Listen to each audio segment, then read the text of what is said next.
దాదాపు మీరు చూడొచ్చు నా ఫోన్లు ఇప్పుడు మీకు చూపిస్తా. ఒక 500 మంది తోని ఫోన్లు చేపిస్తా ఉన్నారు. ఏమని బెదిరిస్తా ఉన్నారు ఫోన్లు చేసి. ఇవన్నీ మిస్డ్ కాల్ చూడొచ్చు. ఇగో ఇప్పుడు కూడా గదే ఫోన్ కాల్ ఉంటాయి మీరు చూడరు. ఇవన్నీ ఫోన్లు గవే. ఫోన్లు చేపిస్తా ఉన్నాడు. చిన్న పిల్లగాడు చేపించినాడు. దీనికి ఎవడో భయపడతాడు అన్నట్టు. విజయన్న నేను నిన్ను అడుగుతా ఉన్నాను. నిన్ను సవాల్ ఎవడు విసిరమన్నాడు?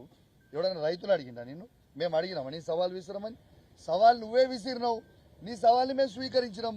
స్వీకరించి చూపించిన తర్వాత ఇవాళ నీకు జవాబు లేకుండా మీ కాంగ్రెస్ పార్టీ కొందరు బ్రోకర్లతోని ఫోన్లు చేయించి బెదిరిస్తా ఉంటే భయపడేటోడు ఎవడున్నాడు? విజయన్న ఒకటి గుర్తుపెట్టుకో. మీ రేవంత్ రెడ్డికే నేను భయపడలే.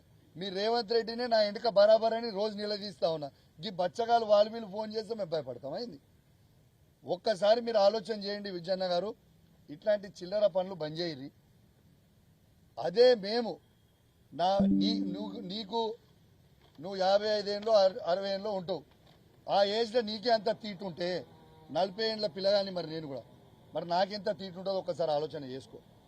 నువ్వు ఇష్టం ఉన్నట్టు చేయదలుచుకుంటే నా ఇష్టం ఉన్నట్టు నేను కూడా చేస్తాను.